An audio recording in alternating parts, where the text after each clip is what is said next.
lots of other events. It's been a pleasure having you. So thank you. Thank you. Thank you And, for inviting me. and you know what the drill is. The drill is to, of course, talk about the session. Yes. Project management, crisis and mediation. Interesting topic, of course. But more interesting, Alex, is when you tell us about the conference. That's when I put you on the spot. So I love it. The dancing together. Okay, so the conference is here to during a whole month and a half to get the opportunity to mediators to talk about the topics that motivates them, the interest them that they're exploring in their practice of mediation, to allow people to hear about that and to connect. So you've got session with very interesting people from all over the world. Like I'm just waiting for Vikram to make a map with the different pins of everywhere connected at some point. It would be fun. So people with their practice talking every day, even several days, several times a day. So you're welcome to connect, and thanks for connecting today for those who are here with us today. That's a great introduction. So Alex, now it's your introduction. Please tell us about yourself and then let's get into the topic. Okay, great. So hello everyone, my name is Alexandra Wojtowicz. Despite my name, I'm French, but I have a Polish origin. I'm a mechanical engineer by background, so this is what I used to do for a long time. And then I trained and became also a mediator. And I did various things, and one of the latest is I've just finished a humanitarian mission here in Poland at the border with Ukraine. I stayed there 1 year, and it was a great mission to to reflect a lot of topics, among others, of course, human relationship to stress, to crisis, and the way they are in relationship after everything has been lost. So it's also a good topic to discuss mediation, I think. And one of the goal of this presentation is a bit to see how can this kind of situation, of crisis situation, have a systemic impact on all the layer of people and of communities in the way they're interacting. And yeah, one of the ideas is to show you how this crisis situation, or even project management, but of course crisis situation in much more extent have a real deep and strong impact on human relationship of all kinds. So this is how this is what I'd like to share with you today. So I'll try to put some slides on. But also, Alex, we have to tell people that you did speak about your experience at the Ukraine-Poland border. So you can just search Mediator Vikram and Alex's name, and you'll find the recording. So under Mediator experiences, we've discussed that. And that's an interesting experience, Alex. Not everyone gets a chance to see situations like that. Yeah, it's true. It's one lifetime experience. It's true. I think each situation of this kind is unique and very, very rich. Very rich. It's true. Yep. So please, we're waiting for your presentation. Yeah, let me find it. Voila. Can you see something? Yes, we're there. We are there. Okay, you're there. Fantastic. Maybe I will. And can you see it now even better or not? Oh, voila. Yes. Voila. Yeah. So as an introduction, so as I just said, like the idea a bit of this presentation is to not to be a lecture about crisis management, but because I forgot to say that, yeah, I also had a short experience in a crisis management consulting company. So it was really interesting to apply this knowledge being a humanitarian. But it's, yeah, to take some principle of what defines a crisis and how you are supposed to manage a crisis, and to show at each step a bit where are the human relationship important to take care.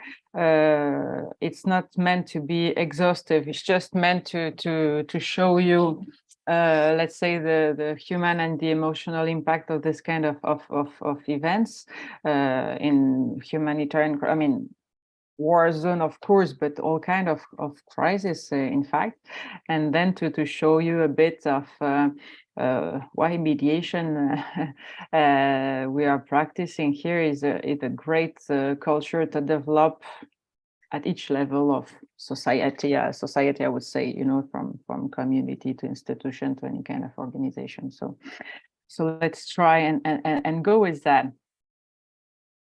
So next. Ah, voilà. So what defines a crisis versus an emergency? You know, just in few words, you know, crisis is something rather rare. So that is surprising. That is something you're not expecting, of course.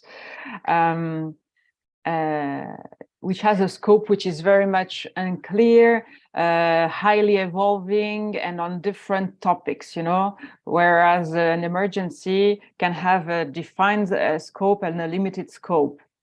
The difference between the both situation also in terms of severity is that crisis is very much more severe, much more impacting than an emergency. And also it has a multidimensional impact. I'll show you in slide in just a second, but you know,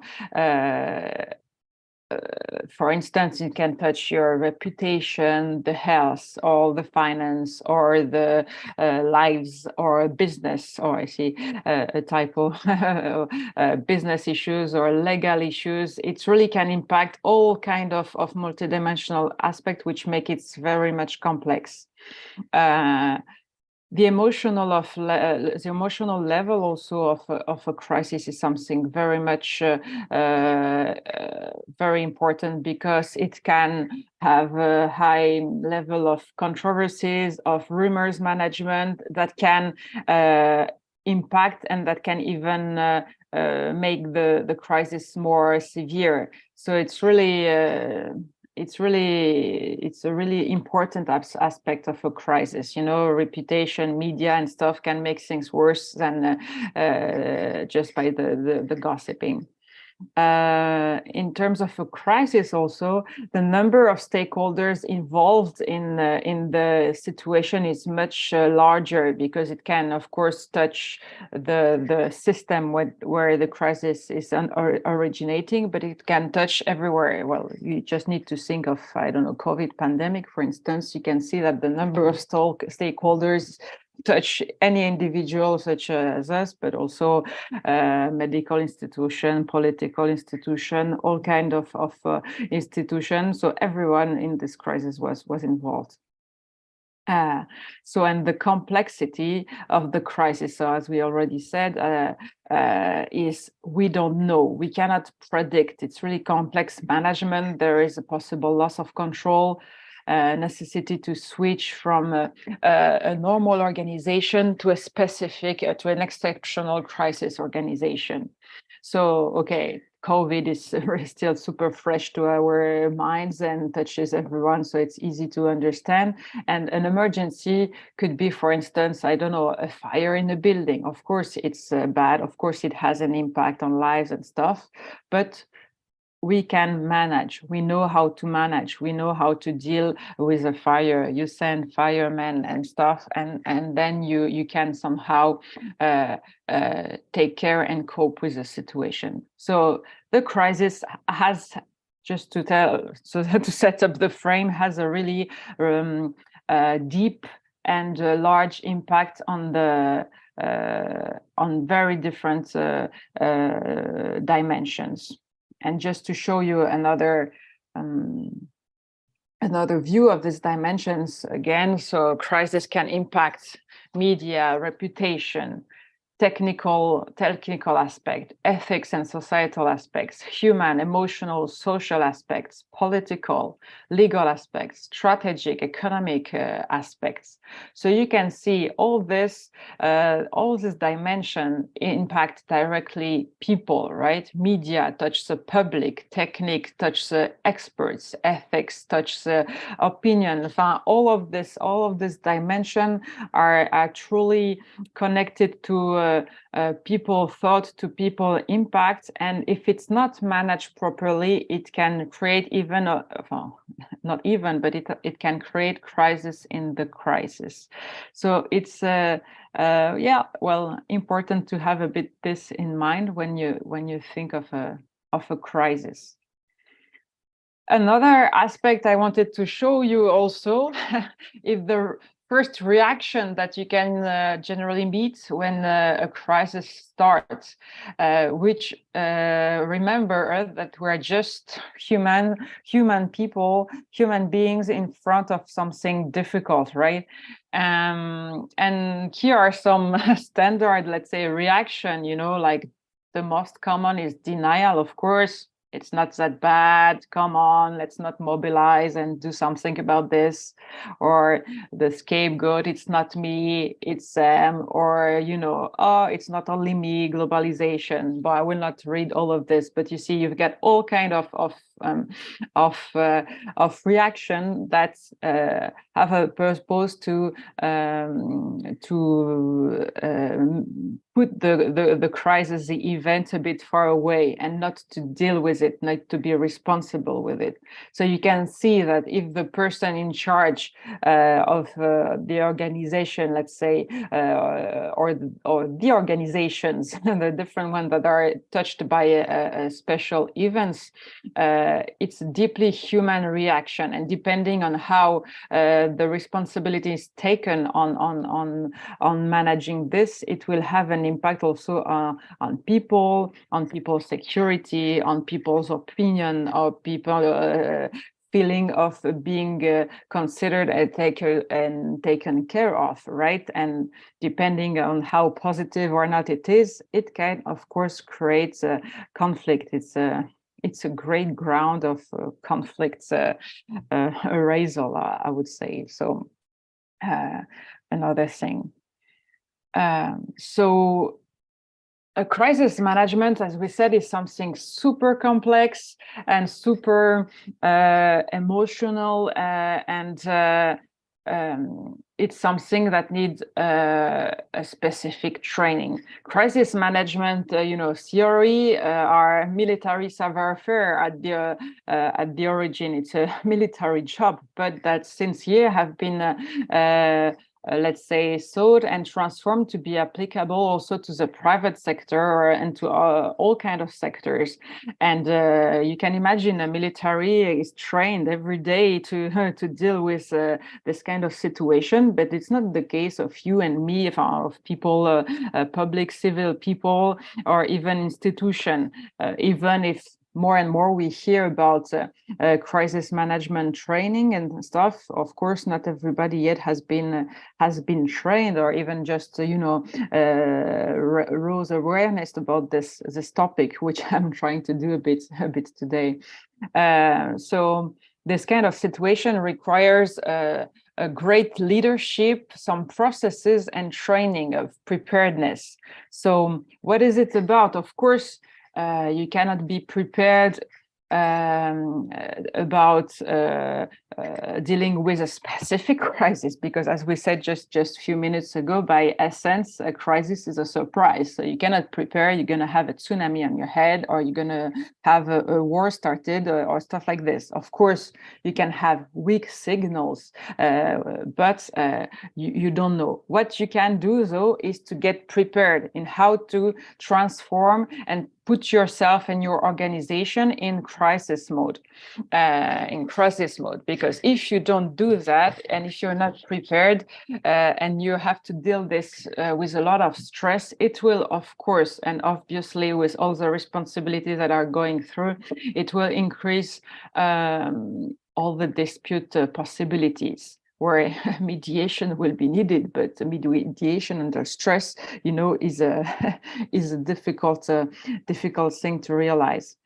So again, I don't mean to make you a crisis management class, but it's just to show you different steps of a crisis management.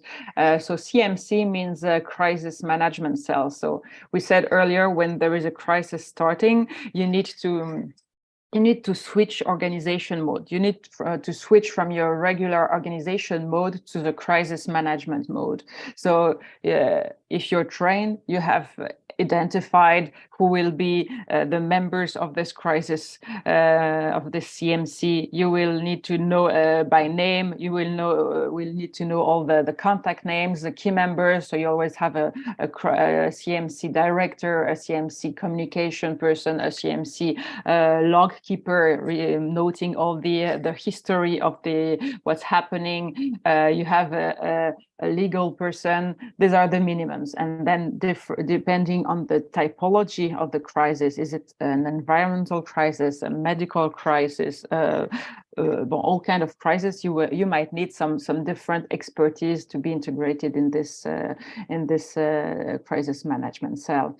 And one of the first role of this crisis management team is to identify what is the mission, what is the strategy. So they need to answer the question: the crisis will be well managed if. And then you have to think of what are the important KPIs that will represent that somehow you can contain the crisis. For instance, for COVID, for instance, when the KPI would be a limited number of increase of people touched by the disease, for instance. There is a big work on so already you can see these steps are already, relationship steps. You need to feel committed to the crisis management cell. You need to know what is your role. If you don't know what is your role, it will create, less efficiency. If there is less efficiency under stress situation, it's always a good ground for conflict, right? Then you have a lot of teamworks. With anticipation tool, you have to imagine the worst case scenario to try and be ready for them. You have to think of who are all the stakeholders of the situations, to understand who are your allies, who are not your allies, and who you will need to have a specific discussion. So you see, all this is also relationship management somehow. So knowing who is your stakeholder, but knowing how you can or you cannot speak to them, or who is the best person to speak to this or this person. So it's all about relationship. And same thing, once you've identified your mission, all the things you have to implement to implement the decisions you've made, and incarnate them. So it's also something about leadership, very strong leadership, and clear information and clear feedback, right? One of the super important step in a crisis also, it's scheduled briefings. So like at regular times, to inform all the people involved of the one level of information, so that everybody is, as we say, aligned with the same level of information. So again,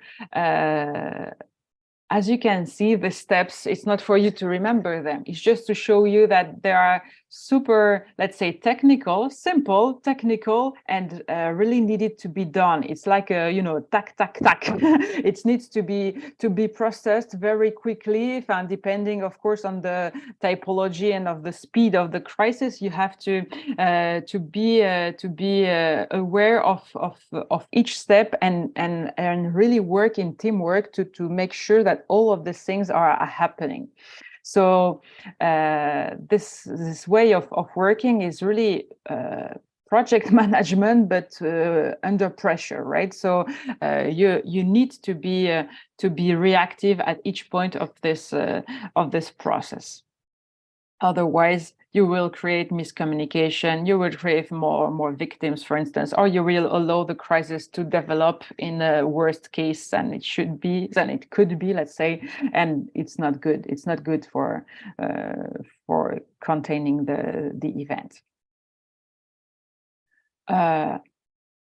Another thing of the process, so I wanted to focus, is the decision making and field implementation that we just showed about. You see, I told you there is a crisis management cell. So this is the red box here with a director, with a famous lab keeper I told you about, a coordinator coordinating the information to make sure that all the people here have the same level of information, and different clusters with specific expertise. For instance, a legal person, the communication person, the HR person, and the operation person, for instance. So here they sorry about this. Here they elaborate the strategy and the implementation plan based on what each expert has discussed on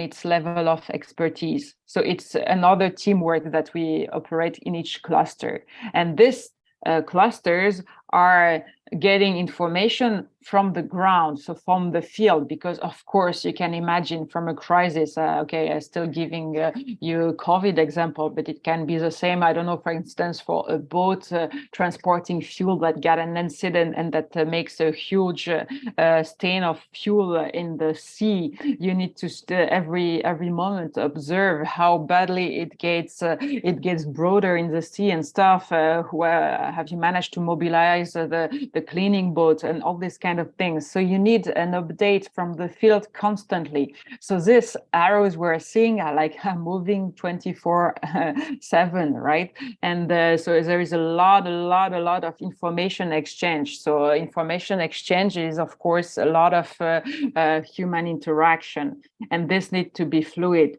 If it's not fluid, it will be not efficient, and it will create tension and potential, of course, disputes or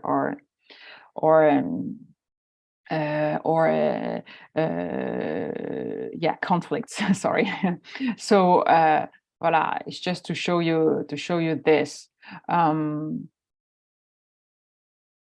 Success factors. Success factors of a crisis is, as we said, having a well-trained and exercised teams, but which is not always the case because, well, for instance, at this border in Poland, who is used to have a war starting in its neighboring countries? Well, not everyone, unfortunately, of course. Yeah, a lot of people are just surprised by what's happening, and they don't know the rules. So there is an importance of having the clear rules and feeling accountable for these rules that you have in the crisis management. One of the success factor, as you can imagine, is of course an efficient and quick communication with media and effective spokespeople, sorry, to make sure that the information disseminated is right and accurate, right, and shows that the situation is taken care of and somebody is accountable for it. Voila, and it also requires a good stakeholder management, a relationship also in times of peace, in times out of crisis. So because if you're discovering half of your stakeholders during the crisis, it means you have no history, no relationship history, and that you will have to build this in a pressure time, which will be difficult.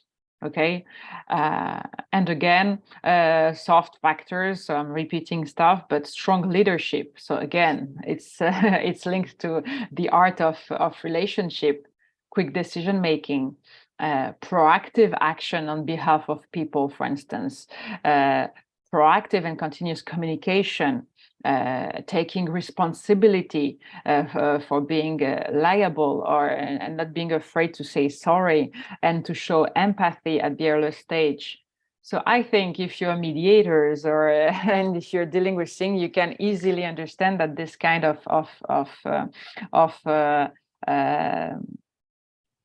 how to say of factors are just obviously can be supported by mediation topics. I'll just stop for a little while. I just have one slide left. I just wanted maybe except if somebody has question, of course, but to give some example, you know, in Poland at this Polish border, I arrived there a few days after the beginning of the war. And for instance, okay, you also have just a little image of a crisis. Why, if you're physically located somewhere, so I cannot say I know everything about the war in Ukraine, obviously. I just seen one of the effects of what I saw next to the border in Ukraine, of course, so it's a small thing. But I arrived at this old Tesco commercial store that was closed for, I don't know, 1 or 2 years before, and that naturally get used by refugees, right? They just saw an empty building and came up here. So you can imagine a huge commercial store like this with dozens of shops inside. It's a huge building that could contain a huge amount of people, when the building is not designed to contain that many amount of people at the beginning. But what? Of course, nature hates emptiness. So you know, you just fill in the holes when you have needs. So people enter this commercial shop, and without at the beginning nobody deciding. At some point, this is a team of the mayor of the city entered a bit here, but it was crazy. Anybody could enter, anybody could go out. You had thousands of people. Okay, everybody was always assessing, but in reality nobody has no idea how many people we had here, like 2,000, 3,000, I have no idea. crazy thing. And I just could see that the lady from the city hall was completely wow, trying to be everywhere. But well, you know how it is, when you're everywhere you're nowhere, right? So it's super difficult.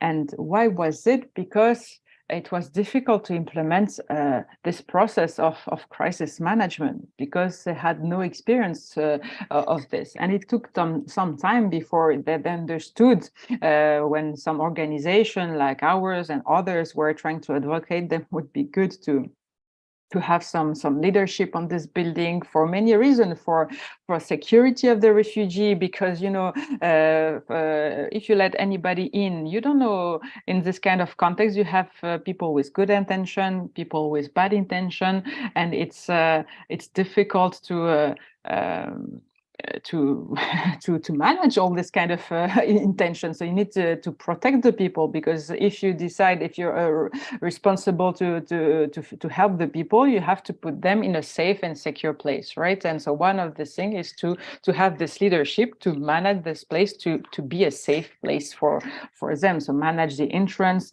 manage also the quantity of person you can accept, unfortunately, because you know, you have, I don't know, firefighting security rules or air conditioning rules. If you have too many people in one place, it's also not safe. If something happens, you have issues with security of the persons. So it was a direct lack of leadership at the beginning, which also create tension, because everybody would like to have a place. You probably or not, but I just remind you a bit of history. Like the whole world presented itself in Poland at this border. I mean, but individual, not specialists, not NGOs, not firemen, not you know, expert or stuff, like individual like you and me, like just with the will to help. So people not experienced in the situation, and all of them wanted to help, wanted to have a place to show they are a good person. How do you manage person which don't get a same goal, a same strategy to take care of the people. I mean, it's good intention, of course, and it's very noble to try and offer your time to do that. But sometimes you also need to understand that being alone in a whole mess is not helpful, and it's better to act in an organized way, because you're efficient. You can be more efficient, and on a longer term also. So it's all this discussion that shows that crisis situation is really about leadership and managing relationship, because this situation are highly insecure in many ways, depending on the crisis, but directly for your life, but directly for the reputation, or for all the dimensions. Sorry, I showed you at the beginning of the slides. So why mediation? Why now it seems obvious to me at least, but maybe to you, like why mediation culture is useful for this purpose. I just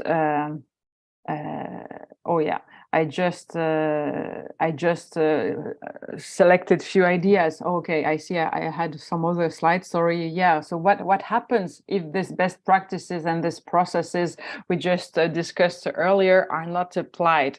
So yeah, if there is no processes, let's say no habits of how to manage a project, of a crisis management project, you rely on individual capacity of people rather on some shareable knowledge, right, and procedures and trainings. So depending on people capacity, it can be very various. Some people have good moves, natural good moves, some not. So it can be, of course, more or less efficient. And then, depending on this efficiency, but the crisis can be contained in a quicker or longer way, or you can do more victims or not. You can have a stronger reputational impact on your business, on your institution, and so on. All this, if it's not well managed, it creates stress and increase the conflict grounds, which is really what I saw there in Poland, like how media are used to say that something has been done or has not been done the proper way, and so on, and the various institutions in charge or not have no time or have not the preparation to communicate clearly on what they're doing. It's really impressive. So when this leadership and this crisis management mode is not operated, it impacts all of the system, in fact, because welcoming refugee, of course, it's a country responsibility, but the country is huge, so it's delegated into region, into municipalities, into communities and stuff. So the crisis management impacts all the level and all the sizes of communities if it's happening, right? So you just, by thinking this, the systemic connection is huge, and you can see that the art of relationship we are trying to operate as being mediator is really useful at each of this level. In addition, I remember also, like, everybody is under stress and pressure when dealing with crisis management, because you have a quantity of information every day that's completely crazy. Everything is changing every second, and depending on the type of crisis and stuff like this.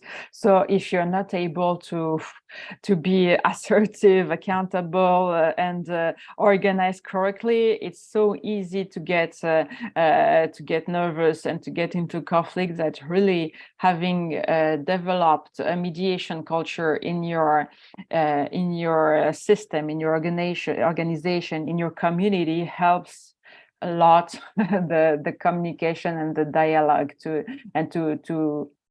make sure to give more chance to dispute to become constructive, right? So this is really really important.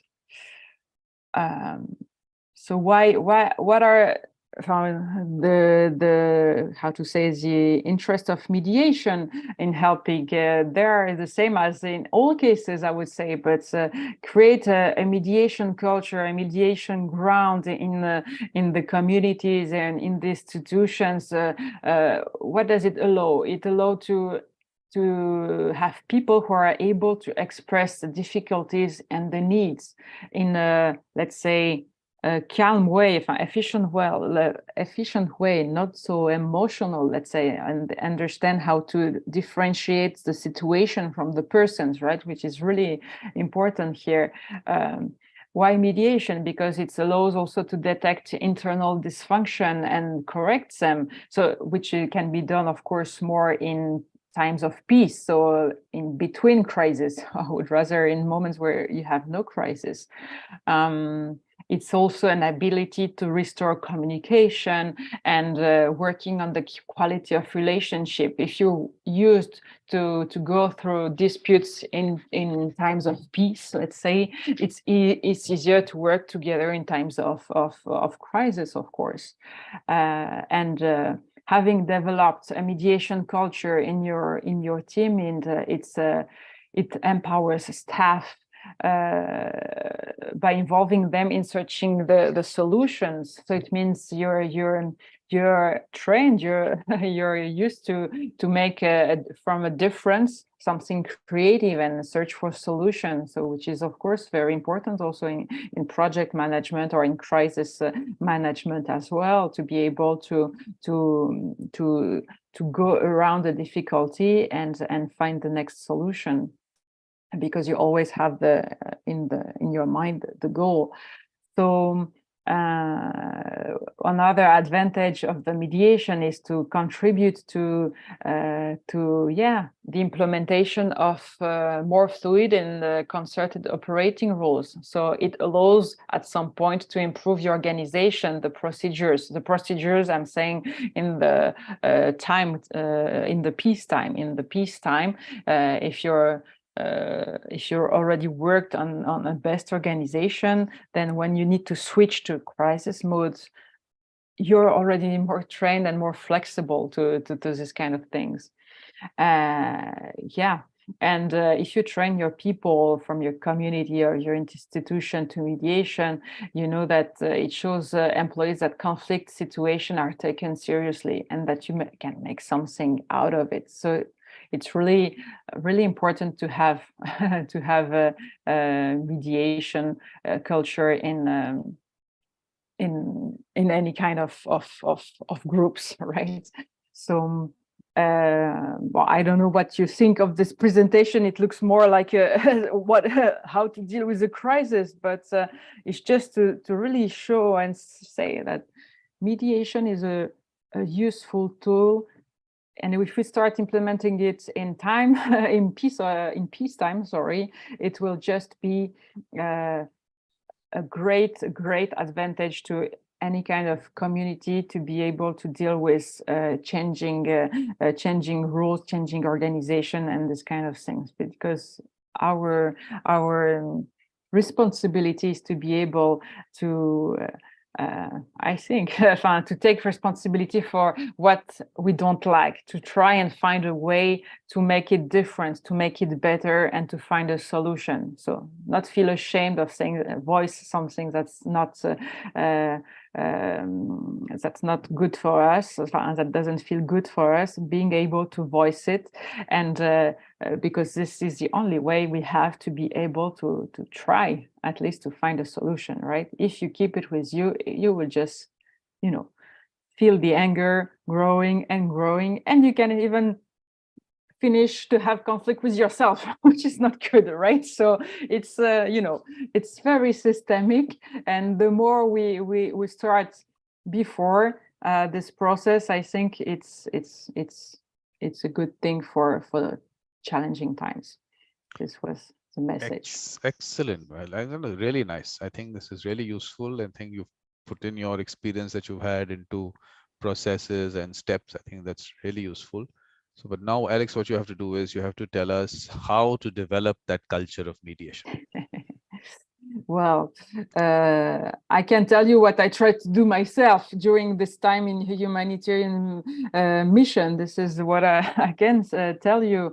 Well, what I tried is really to develop this this dialogue mode within my team. So it's something you can develop as a manager. So no, you don't need to be a mediator like we learn being the third party between two people, neutral, independent, all these things. I mean, sure, it can be a possibility, but it's not always easy to organize, and you need to do stuff on the spot sometimes. So I really was trying to be close to the people, to please talk to me. If there is something wrong, just talk to me, because we need to act as a team. Because, okay, well, I was not in charge of the crisis management response. I was offering a team. In our situation, we were offering a team of 50 people to run two transit centers to support the institution and the crisis response of the municipality, region, country in this area. So my main job was managing 50 people with all kind of diversity: Polish people, Ukrainian people living in Poland before the war, Ukrainian refugee, student, retired person, women, men, all the diversity possible in one team. So it's kind of a challenge, as I think people know. And so you need to create trust, because these people have been recruited in on the spot in 15, 20 minutes. It's not like in the private sector where you need to take 6 months before choosing the right person for the right position. Here, you need the team like for tomorrow, right? So you need to find people very quickly. So people don't know each other, and we have a super short time to how to say, what the word in English, to introduce them to our organization, to our values, and to our thing. And so one of my thing was to keep on repeating what our values, among which were, one of them I liked was joy, because joy is about exchange, about communication, about dialogue. And I kept on repeating this: I'm always available for anything that goes wrong for you, because it's difficult times, and we cannot allow ourselves to fight against each other. We need a solid team. Okay, so if something is doing not okay because they cannot deal with too much bad information every day, or if you're not getting along with this colleague, that colleague, for some reason, please come and talk to me, or we can sit together. It was just repeating this thing. It goes also through training, expecting what is ethics, what is trust, this is what I was doing, is trying to create some team moments also, so that people can spend time together.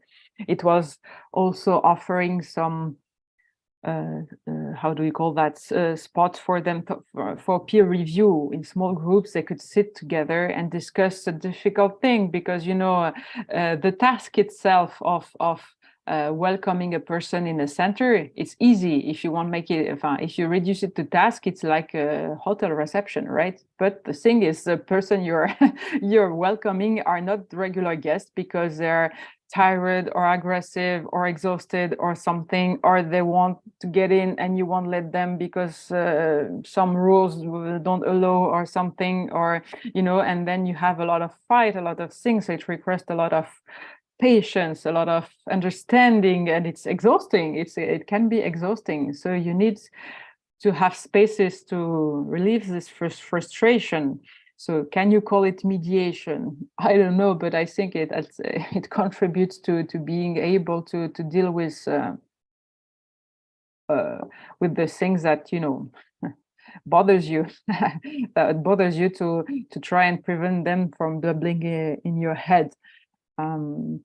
You offer people, in a humanitarian crisis like this, psychological side effects are very strong, even if people are denying a lot. it was, I showed in the presentation all the reaction to crisis mode, and it touched people in charge of the of the event, but it touches each and one of us. Come on, they're bombing, it's far from us. These are people from west, far from Ukraine, far from Poland. It's far. France is far, India is far. We don't know. Voila. We deny, or come on, it's happened in other places. It's not so bad.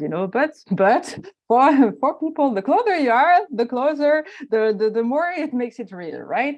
So it's taking care of yourself and taking care of your well-being and all of these thoughts. What I'm saying, it looks more like psychosocial support, of course, more than mediation, but I think we all know that mediation or being able to offer dialogue to people, it also requires to have enough space in ourselves, in our I don't know, head, in our inner space that we are offering the space to have it clean. And so we need to take care to have the space clean to be able to welcome people, right?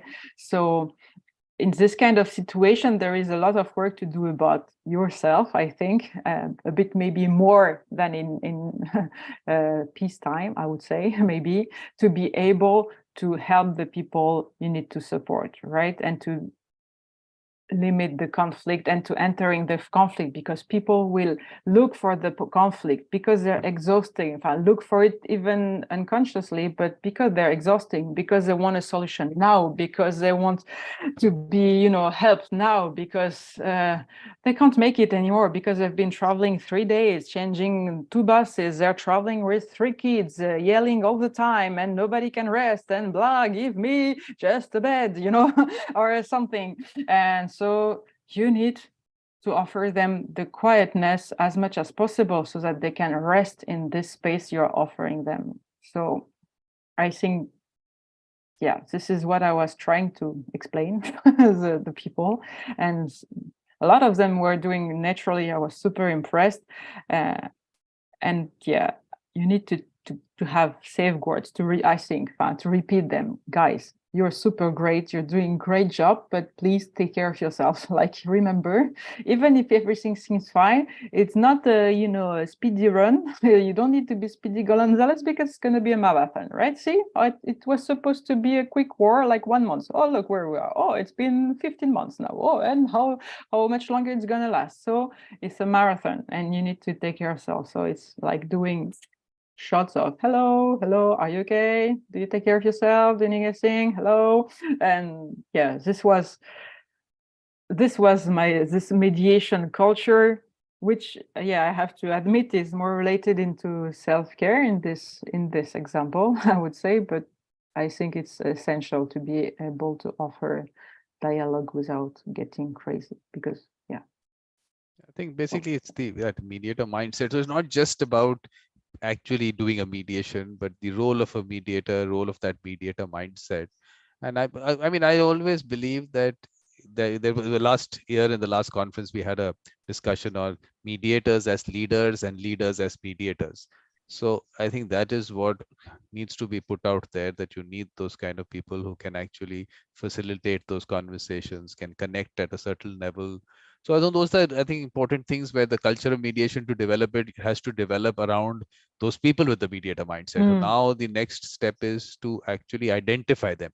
And they're available. I mean, if those people are available with that mediator mindset, we just have to bring them out and, of course, create a kind of environment. Yes, people can actually experience them at work. So a mediator at work teaches so much more than what these training you've got. Of course, all those trainings can happen as to be a good human being in every way. Those will happen. But when you see something actually being done in front of you, that what you pick up from there, I think, is much more than you can pick up from anywhere else. So actually experiencing it. I agree with you. What I think these moments of let's say slow down, of also training, are good moment to slow down, because again, it's been a year. For instance, most of the team I recruited have been there from the beginning, and even I'm speaking for myself, being at the same level of efficiency, let's say, all the time, it's impossible. For at least I can recognize my limits without problem. So, of course, experience is always better, but it's also the most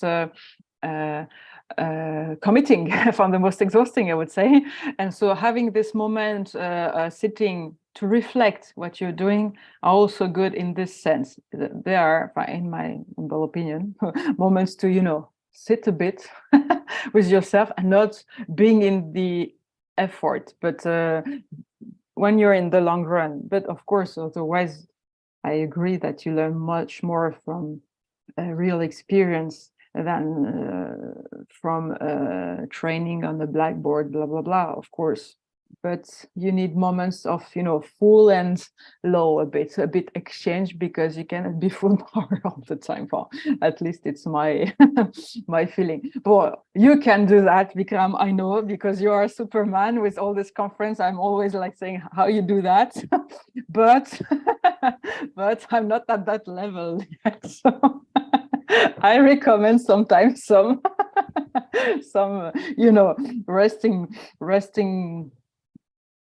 resting, but still learning position, I would say. Voila. Absolutely. But what we need to do is that basically, of course, I'll go back to that mediation circle part of it. I think every organization should create that circle, because look, we have to look at preemption and prevention aspect also. And that, of course, you're going to tell us from your experience, what are those things that need to be put into place. For me, that one thing that needs to be put in place is that mediation circle, so that you've already identified those people with the mediator mindset. Having them part of the team will definitely help. So in that crisis situation, at least you already know those people, where to fit them in, from, of course, from every department. They're all there, they're all out there within an organization. Those people exist. So at least, like, of course, you have a cell, so that cell, you do take into account in each department who are those people. We must bring them in at the right time and be available. So that circle for me is important from the preemption and prevention part of also. So that, I think, for me, that we need to put that out. And also, what I want to add, which makes that the circles are not always so easy to build, and I think with some stuff which are really related to culture, cultural stuff, I think, I don't know, maybe in India it's easier, and the diversity issue is easier because of how the country exists, and being able to travel another region where people are not speaking the same language. It's really super impressive to me. But for instance, in Slavian country, in Ukraine or in Poland, speaking out problems is really something not natural. I mean, okay, I'm not talking about refugees having a house smashed. It's like the ultimate, of course, problem you can have. But speaking something that bothers you is really something not natural. And what I observed, for instance, the peer review I was talking to you about, it was a pain for them to go there, because they were speaking to a third person. So it's funny, because how we see as mediator, we can be convinced that having someone who is completely not involved it really can be helpful, because they bring you this new eye, this on the situation, and they are not involved. So you're sure they will not favor this part or this part. But for them, for most of them, really, it was something they were not feeling at their ease with, and they would rather speak between each other. But then how many times did I have to cope with the issue, a conflict? Oh, you know what? I told him this, and then he said it to somebody else, and now I'm pissed at him. I had like so many situations like this. I'm like, guys, I don't know what to tell you at some point. I offered you to be the third person or to something, but yeah. So, there is this promotion of the idea of this. And this trust question, I think somebody's going to speak about trust in the next session or something today. It's create this trust of being the mediator or the person, the facilitating person. It's really something you need to win, but to win also in the long term. So this is really something I'm really thinking about, this mediation circle, because if you know yourself in a long time period, you need to maintain this trust. How do you do that? Or is it possible to do that? Or do you need this third person out of the sync to for more difficult cases? Or you know what I mean? That's You the no, understand? that was the idea. That was actually the idea that you're creating internal resources. Mm-hmm. Definitely those, look, there is so much work in every organization where a mediator can fit in for various things. I'm saying even the simplest aspect, whenever you are getting into an agreement with someone else, or contract is to be signed, you should have someone sitting there so that at least what goes through, there is a certain fairness to it. Everyone has been brought in so that there is no, I mean, later when the implementation happens, at that point of time issues come up because some person was not part of the that communication, that discussion. So the person with that mediator mindset will bring in everyone, because that communicate, look, you have to understand that at a certain level there is a certain hierarchy, and only certain people sit in those discussions, Mm-hmm. while implementation happens at the very different level. So, and because of that hierarchy thing, everyone is not brought in, that communication doesn't happen because some people don't speak, they have issues there. So how to create that whole communication going? When do you have a separate conversation with some people? When do you bring them into that conversation? So those are very important aspects which, according to me, can really change the way businesses are done. I'm not talking in business setup, in any other organization setup, it can really change things, because there's a bureaucracy that comes into organizations. Someone has to break that. So internal may not, then you get the external to do it. So it's available, the resource is available to bring in at the right time, Mm-hmm. because it's identified resource. So you have an Yeah. organizational mediator, which we spoke about. There was one discussion on organizational mediator, was that was a organizational mediator versus organizational ombuds, because Mm-hmm. a lot of organizations have had this ombuds concept. But for me, they're the specialized work of a mediator. There is lots that has to happen there and gets diluted in the entire process of ombuds. So Mm. have an organizational mediator, have an outsourced person who creates that resource inside of people who have that mindset, can also coordinate who to bring in into what discussion. So you know, the outsourced person doesn't have to sit in every of those different conversations. Mm. That is where the culture develops, that you have someone to put that into place, identifying the right people, then obviously to I mean, coordinate that, how you can sometimes bring in someone because you're an outside person. When you say this person should sit there, it will be a different thing.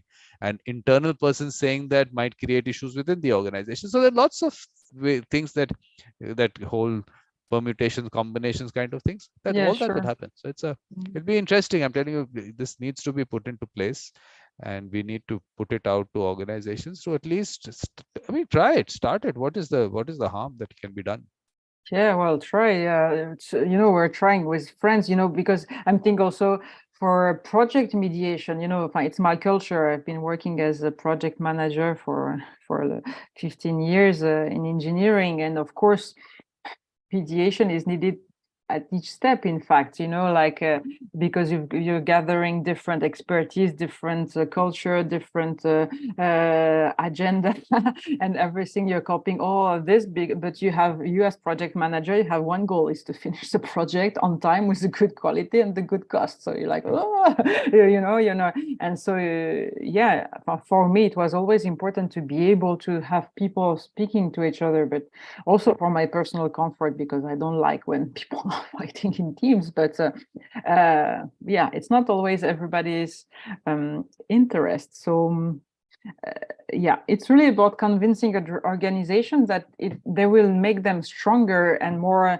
resilient to changes. Because, for instance, I know in the engineering sector, it's difficult in France, at least, to hire engineers, because young people now find big groups. I mean, because younger engineers are not that much committed or loyal as could have been the earlier generation and stuff. But how do you make people to be a team? And I think this is really the purpose today. What makes a team work? And to me, it's really about trust and being heard, and that what you say or your idea is considered. And yeah, it's a change of culture, really. It's more than mediation. So I so much agree with you, but it needs to ring the bell of heads of organization, so that it can be Look, that's why implemented. I always keep explaining the difference between a mediator coming in for a mediation and the larger role of a mediator. So those two things should be understood. Sometimes maybe organizations think, oh, there is no dispute here. So why are we bringing in a mediator to explain that you don't want to dispute? That's why you're bringing in a mediator. So I think that role of a mediator, I think, has not been understood, because Mhm. mediation has been connected to actually doing the mediation, and that mediator, the larger role that they can play, I think that has not been understood. So that is what we need to explain. And that is why you said about projects, it's the same thing. That you first have the internal resources, because you have large scale projects happening, and at every step there is definitely, there can be issues that do come up. To one aspect, when I said about the project, when it's being put into place, and that is an agreement being put into place, getting the right people first of all helps in terms of the when the implementations happen, so that those issues that may come up are already looked at. So you've already drafted things for those situations, so you don't waste time. Because I mean, telling you this, sometimes with the simplest of things can delay a project, because someone then says, you should have asked me this earlier. Why did why was I not brought into the conversation? So that I think every project needs that pre the agreement coming up, Completely. and then of course during the project implementation, definitely internal and outsourced. So you have an Yeah. outsourced for sure, that's happening, that's a person available at all points of time, and that the creation of each stage, that they can bring in the right person, knowing that this person can take this forward. Yeah. Yeah. It's all about prevention. I completely agree. Yeah. Prevention to avoid or to diminish, let's say, at least the scale of conflicts. Because, well, Sure. eradicate them is a nice dream, but yeah, So, at least diminish them. so any other thoughts on preemption and prevention? Any other thoughts that you have based on your experience? Um, well, at least show by example, or try to show by example where when you're in the organization and when you see stuff, is not to hide it under the table. It's just try and do something with it. I think. Yeah, if it's not in the culture of your organization, of your company, it's about showing example, and then you do it just at least around you. This is what I think. It's a culture, as we are saying. Mediation is a culture, so it's part of you. It's not something you. It's not a certificate, a degree you get on your CV. It's like a part of who you are, right? So if you're a mediator, just be a mediator, and that's it. Absolutely. And when you leave the organization, they will feel it's changing. It's like, oh, it was good. Someone was doing this. At Yeah. least they will have a taste. So we'll Actually, have a yeah. taste. Actually, yeah, sometimes you appreciate it when actually the person is not Yeah. there, because if it's a good mediator, will actually make it so easy that you think that the mediator did not do anything. Yeah, So exactly. that's the biggest aspect of it. That's why maybe mediators not valued the way they should be valued because of that, because the good ones will not let you feel that they actually did something. So yes, definitely. So Mm. yeah, that is of course very. I mean, project-based crisis, everything. I think these mediation circles is really lots of them can be created within one organization itself. So Mm. it's just there is the organizational one. Within that, every project, XYZ project mediation circle. So Mhm. that other project mediation circle, all that. I mean, there's like when I said web of mediation circles, each of those circles will have circles between them. So I think it should. I mean, look, thought process is there, the vision is there. It'll get implemented when Alex is all confident about it. Yes, it works. so, so Alex, your concluding remarks. Oh my goodness. Concluding remarks. Um, Oh well, I'm just supporting your idea. So you see, mediation is such a broad topic. It can touch all kind of community of systems. So it's kind of magical of this. So anywhere you are, you just can use it. So this is my concluding remark. And so, yeah, your idea of mediation circle is just about this, about finding the spot where you feel more present or confident or whatever, and then go on with it. So I think that's it. So, and yeah, respect to crisis, I think crises are more and more frequent and this kind of thing. So again, I think it's worth to be able to learn how to speak to each other and to voice our thing. So let's learn to be assertive without being violent, and I think everything will be better, right? So voila. So okay, what we do is, let's just, we have, of course, we've concluded that topic, but let's just have a look at what's coming up, what's happened, because Yeah, there's so many topics there that people actually, I don't know whether you've seen any of them. So let's just, of yeah, course, I've seen celebration you some. were part of, but your signal Yes. went off at a certain point of time. Okay. Yeah, I've seen clarity, compassion, I think. Neutrality and polarization, I think also. This is also interesting. The building leadership consensus. Wait, they're all interesting. That's not the point. Huh? This is for sure. All topics Look, are interesting. mediation in the refugee community, definitely connected to what you're doing. We could have got you into this also. Yeah.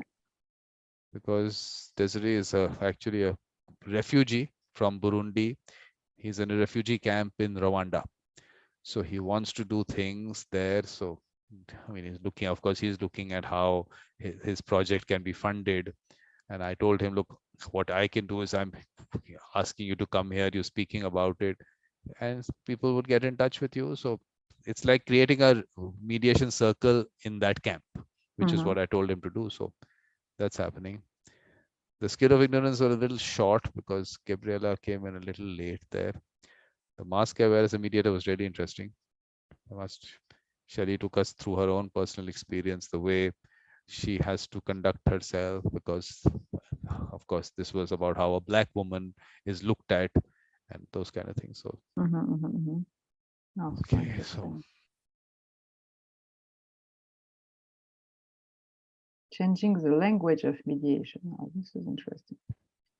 Or traditional culture. Yeah, this traditional culture mediation is, of course, we've done a whole symposium on mediation in our culture and traditions. So there's lots here which definitely needs to be put out, and that was, of course, 97 speakers there, but there's lots more that can come from around the world which can go on.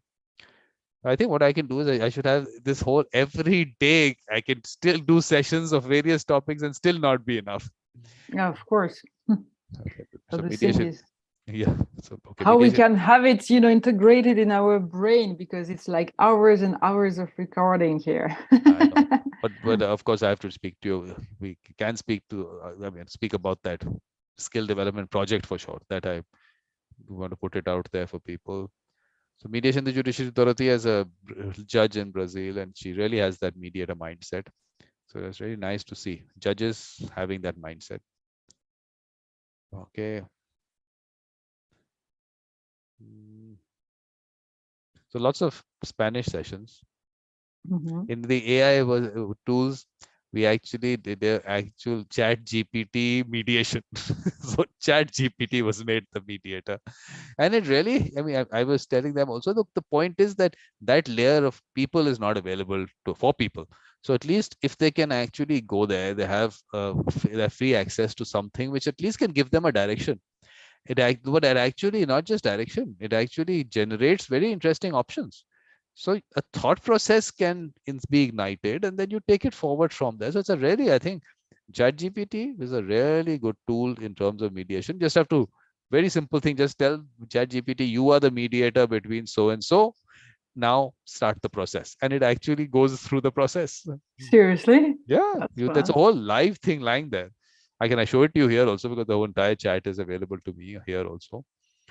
So sometimes I use it to discuss with me when I'm working alone, to write something, like I'm asking a question to see what the answer, and it makes me think further. Yeah, exactly. You can actually have a conversation. Really interesting conversation. And according to me, if you don't agree with something, you must point it out, because it's learning all the time.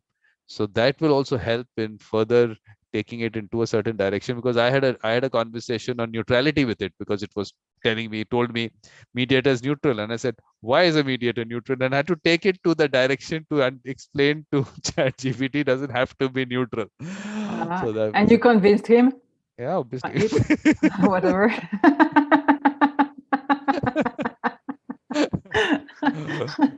Okay, so this one is interesting. The diversity, equity, inclusion, belonging one was really nice. Okay. I mean, it's been Michelle has been really nice discussing with her. She's because she brings out her personal experiences. She's open to talk about it. So it's not that she's holding anything back. So all their experiences, and then she got a friend of hers who was I mean, the commissioner of police in a certain state in the US, and again a person who has the mediator mindset but has been in the police. That is also interesting to see.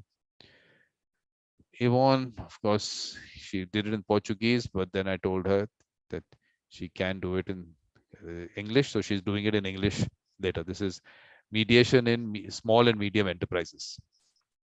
So this organization mediator was an organization ombuds. We've had, I told you, have a look at it. We have lots of discussions on the ombuds aspect of it, because this office has been created in organizations and a lot of educational institutions, but it has too wide a role.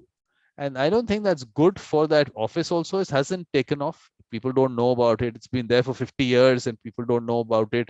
They go around asking people in those institutions about it and they don't know about it, because I feel it's too wide. So let's just specifically have an organizational mediator.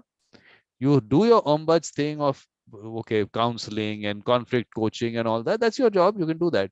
But have a specialized mediator, outsourced, keep it outsourced, not a problem at all. So we had this on, of course, identifying community mediators. Of course, Michael Lang is always a pleasure. I mean, I don't know whether you've seen any of his sessions. So he sent a very nice message to me. I mean, he put it on Facebook saying that in our 30 years of working together, Michael and Suzanne, they work together. They have a reflective practice institute. And says that 30 years of working together, this was the best session we had. Oh, really? I was Okay. so nice of him to put that there. Mediation as a theater is really interesting. Really interesting. The fact is how, you must watch that. It's very nice. Okay. Okay. Trauma informed mediation, forgiveness, and because Erin also has spoken about her personal experiences because of how she went through. Because the interesting thing that came up was that a person who has, in some way, has that kind of a relationship happening in a marriage where they, in a way, they're under pressure.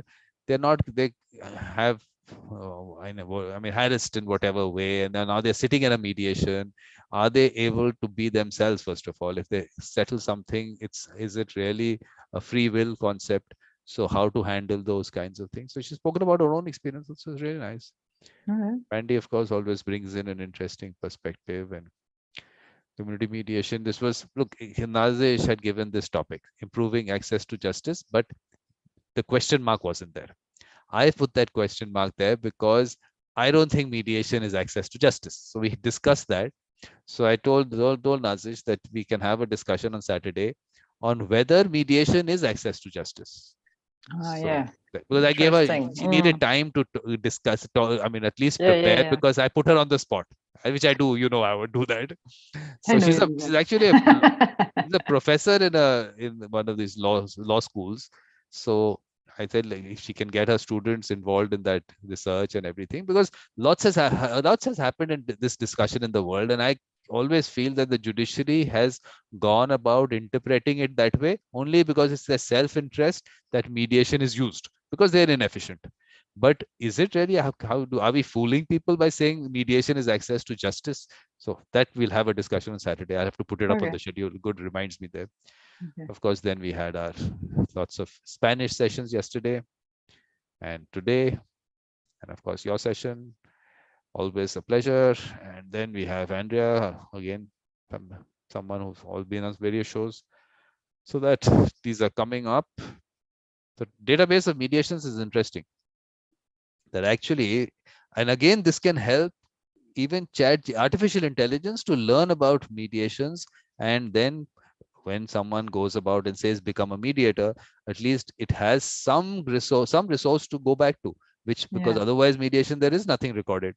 So at least if there is put down that this was the dispute and this is what happened, if some way that can be recorded by people who are mediators, I think it can be a good learning resource for artificial intelligence. You mean to have cases, to see Yeah, cases, right? yeah, Oh yeah, sure. I think it's but how to make it useful, because the idea also is not to make it static, right? Because even if you've got similar cases, it will never happen the same way. It's yeah, impossible because individuals absolutely. are unique. So yeah, I'm to be going to I'm used. go, so I'm going to the extent, Alex, saying that if mediators can let machines come into the mediation and actually record the entire process, artificial intelligence will pick up so much from it. So it's not that unique thing. It will generalize it on various aspects. We don't know. Look, it learns on various aspects. Mm. In the medical field, so much work is happening on that. They're talking about how various iris scans are Mhm. available, and from that iris itself, so much information is gathered. You can actually predict something about 70% only from the iris Mm. scan. Mm. So imagine all that is available to us because it's learned so much from each of them. So each aspect of what a person goes through. So if in medical science you can do it, you can do it here also. At least, okay, it might not be perfect, but I am saying that, and within that AI session also, I was saying, look, at one point you are trying to make mediators in factories. So better than that, I think machines are better. It will pick up more. It will have access to more material. We don't Mm. know what training you are doing, what kind of things you're telling them. And I keep always give this example of neutrality. You tell people in a training, mediator has to be neutral, training over, get out. Is that what you're going to send out people with? At least artificial intelligence picking up from all this knowledge available, which in maybe, I don't know whether it can pick up from our sessions from the transcript, because YouTube has transcripts, whether the machine learning has actually picked up from those transcripts, but all those discussions are available, so it can maybe give you much better results rather Yeah, than. for research must be interesting, probably. Uh, Okay, yeah. What we'll do no, is, no, I think it's great for sure. It's a huge material, and I'm really curious what would machine do on we'll do it. human science. They will do it, but the question to me is then how to make it to integrate it. Because what I like, at least about mediation, it's that it's very personal. And so, in fact, you become a mediator because you become yourself, or because you you know yourself more. And so, this is no machine can teach you. Otherwise, we would be all happy like 20 Exactly. years ago. We will born happy and die happy, and voila, it would be easier. But and this process is just super personal and super intimate. So how to connect it, because we have a time which is different than the time of the machine, and so how to because the idea of all the research is then to make it useful for the mediator, right? It's not just study for study, otherwise I don't know what's the purpose. And then how to integrate it in somebody's practice. No, This Alex, is Alex, I tell you what, in the empathy and mediation session, Eunice was talking about how to show empathy. So she had this thing, if someone says mm, this, you say that. I said, then it's better that all this that you're saying, let's just put it into the machine. Because showing empathy, a machine can do.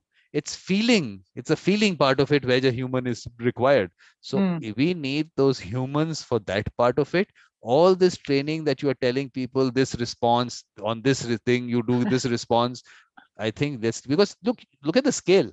If that machine access is available to everyone in the world at all points of time, so mm. at least at any point of time, whatever comes up, any basic conflict also, they have access to a machine to go and ask that machine a question.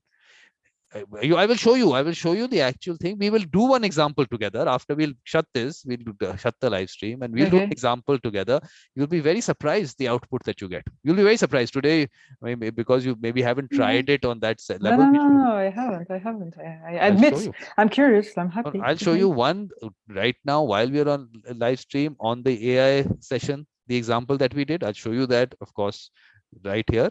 and then we'll do one otherwise, and you see the interesting output you'll get, and you'll be amazed that can this really Yeah, I'm not happen? sure. I'm interested. Okay, let's have a look. So, okay, so all this is happening. Okay, Liliana has to still give her topic. And of course, women in mediation. To a certain extent, we did that males versus females. That was a short session, so this should be interesting. This is a dispute resolution management process in Philippines that they have implemented. So they'll talk about their system there. And of course, the sustainable development goal. We had one session, and then Giordani was a little worried that are we going to talk about the same thing? I said, look, you get a different perspective. Everyone gets a different perspective to any topic also. Absolutely. Okay, intercultural mediation is obviously is a very wide area. But Bae is in Cameroon. She's doing really interesting work. Very good work there she's doing. When is the timing right for mediation? So this is the Yvonne session again. Of course, Michael Lang will always be interesting. Government Finding the groove and staying out the room. Woo! So mediation government disputes. I think what I should also ask someone from Ecuador to come in, because they're doing interesting work in government disputes. So I think we have to put it out there. Fathers and family mediation. Oh, fathers, like Fathers. father's priest, or father like Oh, yeah, father need of to clarify. yeah, I don't know. Like, How to clarify it, I don't know, but let's just appeal that people understand that it is okay. fathers. Okay. I mean, okay, so interesting. But main thing is that on the last day, you have to be part of this. We'll discuss all these aspects, and of course, the learnings and key takeaways for sure. Oxymorons is also going to be interesting, because there are interesting things coming out, like mandatory mediation, those kind of oxymorons which are developing. So we need to. I'm also got mediation advocacy. That's a oxymoron. Why do you have to do advocacy in mediation? So those kind of things will happen. So that's going to happen. Skill development project, I've of course told you about, that we have people picking up the same. The concept was the same. I said the conference is going to be a teaser, and you're going to have topics that you will take up, and then people come into your Zoom session and interact, and everyone who wants to come in sends you a gift. So whoever's taking the session, they send them a gift, and then that gifting culture continues. You send me a gift, and that's how the gifting culture. I should put it down in that also, that when we on the last day, we'll discuss gifting culture. Oh yeah. So that is definitely going to be what because I tried every other method. So I put out become a patron. I said send a gift. And then I realized, okay, maybe even mediators have the limitations. So why not create something, a space for them to earn also? And they want to impart knowledge. So let them at least do that also. Yeah. So what I'm going to do is I'm going to show this to you, the one that we did. And then after the live stream, we'll talk about the one that we are Yeah, going to you're do. still recording, right? Are you? Right now it's recording this, because this session is already out there. This one is what we do. What one we'll do is without recording.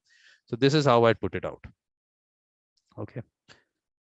So this was Mohammed and Shireen were in that session. So I just put their names there.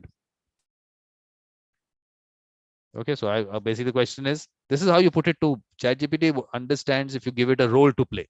So give it a role to play as a mediator. So this was the issue that Shireen picked up. So see how the response comes. I mean, this is just think this is something available for people who have zero access to someone who can show them the direction.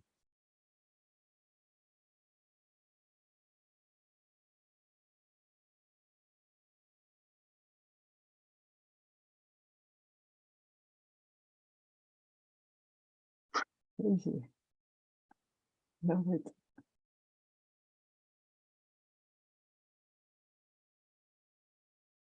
Fantastic. Yeah. Okay, so then we moved from here. This is just giving an introduction of how the process goes. Imagine someone has got access to this. Yeah. Yeah. So you say okay, and he starts over. Fantastic. Yeah.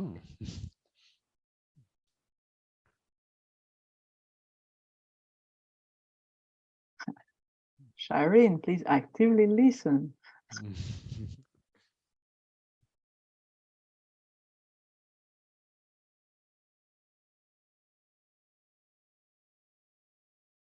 Yeah, that's fun. Okay, I didn't know you can.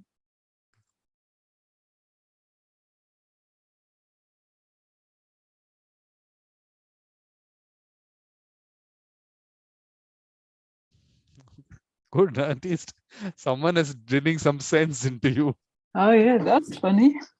I will play. I have questions to him. I will ask him questions myself. Yes, Okay, exactly. for situation. That's funny. Look, one is okay, that I'll get you the difference. One is the, in a way, a counseling part of it. Don't get into the counseling part of it, but that'll be more general.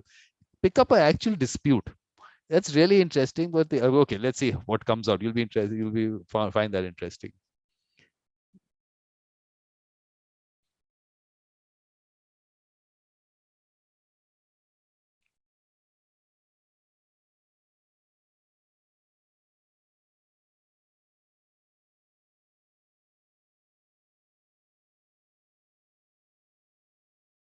So give you some solutions. Then we stopped at this point because it was a session happening. So all this has taken some time, of course. Well, of course. Because But look, okay, I keep this. I mean, I always used to say dispute resolution, revolution, and of course, there's that we can put out this conflict revolution.